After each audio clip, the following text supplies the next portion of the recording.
Y sí, ante estos hechos recientes en la política de los Estados Unidos, por supuesto, esta noche tenemos que hablar del señor Michael Bloomberg.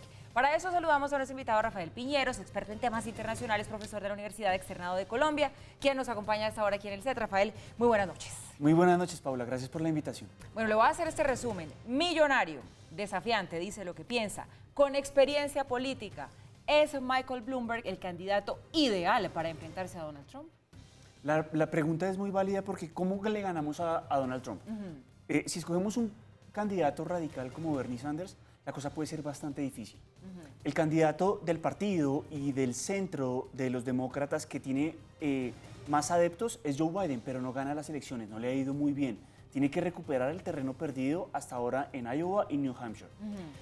Michael Bloomberg tiene una ventaja y es que, como usted lo menciona, a pesar de que estuvo 3 periodos en la alcaldía de Nueva York, 2 como candidato republicano y 1 como candidato demócrata, sí, eso hace que esté bien visto. Y además le fue bien. Hubo obras importantes en materia de salud y educación, recuperó muchos colegios que estaban perdidos. 2, renovación urbana. Muchas de las ciclorrutas colombianas que vemos acá son inspiradas en el modelo neoyorquino. Y un elemento polémico en su momento, pero que ha tenido adeptos con el pasar de los años, ha sido la prohibición para fumar en espacios públicos, parques y playas. Entonces, digamos que tiene un background importante, pero también, como todo político, se enfrenta a él. En el debate de esta noche, todos los ojos van a estar centrados en su persona, por ser millonario, como lo decía la nota, por hacer parte del 1% de la población, y ahí Bernie Sanders va a tener mucho caudal para atacarlo en cada una de sus respuestas, y también por lo que hizo, por las acusaciones y las críticas que ha despertado. Bueno, pero si ya metemos al señor Bloomberg en este mismo paquete, en esa misma bolsa con sus competidores demócratas, ¿qué línea podríamos decir entraría a representar? Porque entonces lo que uno sabe es que la señora Elizabeth Warren es vista como demasiado izquierda radical. Se ve a Joe Biden como un poco más moderado y a Bernie Sanders como el socialista de todos estos competidores. ¿Qué representaría el señor Bloomberg? Los más preocupados deben ser los del centro, especialmente Joe Biden. Joe Biden lo ve como una competencia directa. En menor medida, Pete Buttigieg y Amy Klobuchar, que les fue muy bien en el último debate, y ese repunte en el debate llevó a que en New Hampshire tuvieran una muy buena votación. Entonces, el más preocupado, sin duda alguna, es Joe Biden, porque sabe que van a competir por los mismos votos. En ese sentido, recordemos que Biden tiene una ventaja, y es que va a estar en las elecciones de Nevada y en las elecciones de Carolina del Sur sin que compita Michael Bloomberg. Hoy hace Michael Bloomberg su ingreso en el debate público, pero la primera elección en la cual va a participar es la del supermartes, que es el 3 de marzo. Mire, eso le quería preguntar, aclárenos un poco por qué Bloomberg no se había hecho contar hasta ahora. En el caucus de Iowa ni en el de New Hampshire estuvo presente, no va a estar hasta el 3 de marzo, que es el famoso supermartes. ¿Por qué no lo había hecho antes? Muy buena pregunta. Los 2 primeros porque son estados muy pequeños, son estados poco decisivos, pero se ganan un pantallazo importante porque son el 1 y el 2. Nevada y Carolina del Sur tenían la posibilidad de escoger y él dijo que no, él prefería hacer su gran debut electoral en el supermartes, que son 13 estados más los demócratas en el exterior y Samoa. Y digo, eso es permitido en la política de los Estados Unidos, Por usted supuesto. decide cuándo entra al juego, pues hasta me imagino que debe haber un límite de tiempo, pero usted decide no voy en estos primeros caucus y decido cuándo voy. Es que, para ponerle un ejemplo, con los estados de New Hampshire y Iowa solo se ha jugado el 1% del total de delegados es cierto. que se necesitan para ganar la convención. Entonces, si usted lo ve en perspectiva, todavía falta el 99%, está muy bien. Y si descuenta estos 2, va a tener un porcentaje cercano al 2,5%. Entonces, tiene todo el caudal todavía para ganar y para remontar a lo que han ganado los demás hasta el momento. Ya usted, Rafael, nos mencionaba algo que se especula sería lo que va a pasar hoy en este debate en Nevada, y es que van a empezar sus competidores a atacar a Michael Bloomberg por el tema de su condición económica. Van a buscar mostrarlo como un oligarca. ¿Qué tanto le incomoda esa situación de ser millonario a los votantes estadounidenses? ¿O esto definitivamente no es un factor decisivo? En términos generales, la política americana está acostumbrada a recibir personas millonarias y multimillonarias en la política. Si lo vemos en perspectiva, uno podría pensar que los presidentes principalmente provienen del Congreso o empresarios exitosos que han mostrado que desean vincularse con la vida pública. Yo no creo que ese sea el problema. El problema yo creo que se puede concentrar más en su vida política, en lo que hizo durante el 2002 al 2013 en la alcaldía de Nueva York y ese transfugismo, podríamos llamar para hacer una adaptación al caso colombiano en la política, que primero fue republicano, ahora es demócrata. Pero me llama la atención que usted dice que eso es bueno.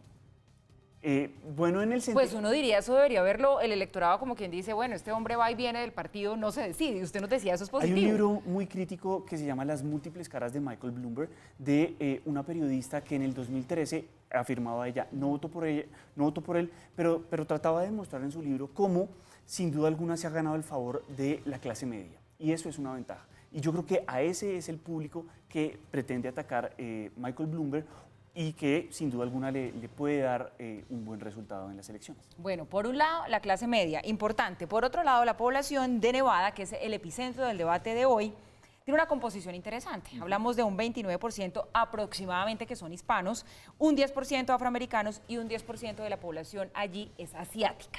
Con esta composición, ¿cuáles son los temas, cuáles son los discursos, cuáles son las banderas de campaña que hoy deberían salir a relucir específicamente en ese debate por el lugar en el que se encuentran? Un importante, Obamacare o el servicio de salud.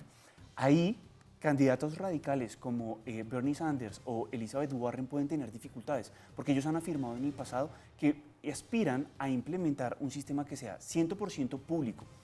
Otros candidatos mucho más moderados como Joe Biden y el mismo Bloomberg han dicho que haya la posibilidad de que las personas escojan. Ese es un tema importante. Otro, sin duda alguna, que va a afectar es el del chequeo de armas. Nevada es un estado bastante permisivo y recuerde usted que el año pasado hubo una muy importante matanza en ese estado, un tiroteo que ocasionó la muerte de más de 100 personas. Entonces, los candidatos de centro, como Joe Biden y el mismo Bloomberg, han afirmado que lo importante es que haya chequeo a aquellas personas que compren armas automáticas, no semiautomáticas, para no cerrar el grupo de votantes a los cuales esperan llegar. Joe Biden y Elizabeth Warren dicen que se debería prohibir completamente y debería haber un chequeo federal a las personas que compren armas. Entonces, ahí, esos dos temas, por ejemplo, en el estado de Nevada, son significativamente importantes y van a tener un juego importante. Ahora bien, usted mencionó algo que es importante, el 29% aproximadamente de la población es de origen latino o se reconoce como latino. De ese 29%, el 33% está con Bernie Sanders. O sea, este debate va a estar bien interesante, hay que vérselo. Y puede definir si se va a seguir segmentando y reduciendo el número de candidatos. Si Bernie Sanders, que es el que lidera las encuestas, tiene el 31% y llega Bloomberg de un momento a otro y les dice a los otros permiso y se pone de segundo con el 19%, ¿uno qué puede interpretar allí? ¿Qué quieren los votantes? Hay una pugna política todavía al interior del Partido Demócrata por definir cuál va a ser su línea ideológica. Y ahí hay un muy fuerte enfrentamiento. ¿Por qué? Biden, que es el candidato, digamos, del establishment, de los pesos pesados del partido, quisieran esa línea del medio que, sin ser el socialista como Sanders, digamos que logra cautivar un público que el presidente Donald Trump ha alejado completamente de las urnas. Eso puede ser importante tener en cuenta. Otro elemento que yo creo que va a ser determinante de cara al futuro es cómo se van a posicionar de cara a los temas económicos y sociales. Ahí va a estar el grueso de hacia dónde se va a dirigir el Partido Demócrata. Por el momento sigue siendo muy temprano, se ha recorrido todavía muy poco y hace falta ver cómo se define la elección de Nevada, el caucus de Nevada, Carolina del Sur y el supermartes que es próximamente el 3 de marzo. Bueno, es cierto, todavía falta mucho, pero sí se pone interesante porque dicen que Donald Trump está muy nervioso con la entrada al juego del señor Michael Bloomberg, él le dice Mini Mike por el tema de su estatura, pero dicen que le incomoda muchísimo a Donald Trump el hecho de que este señor tenga como 3 veces más el patrimonio y el dinero que tiene Donald Trump. Así que vamos a ver cómo reacciona él ya como contrincante, ¿no? Claro, porque sin duda alguna, lo que usted mencionaba al inicio, la pregunta que usted hizo al inicio de ¿es el indicado para ganarle a Donald Trump? Al menos tiene una serie de elementos muy similares a Donald Trump. Mucho. Son ricos, son millonarios, sí. Son neoyorquinos, son hombres blancos, pero al mismo tiempo pueden captar ese grupo de votantes en el centro, en estados claves y decisivos como Indiana, como Michigan, como Wisconsin, que es donde los demócratas perdieron con Hillary Clinton y esperan recuperar el terreno perdido en este año electoral. Bueno, bien interesante. Seguramente no será la última vez, Rafael, que nos veamos aquí en esta mesa hablando de lo que viene allí en la política y en esta campaña a la presidencia de los Estados Unidos. Rafael Piñeros, como les contábamos, experto en temas internacionales, profesor de la Universidad Externado de Colombia. Gracias, como siempre, por estos minutos aquí con nuestros televidentes. Buenas noches. Gracias por la invitación.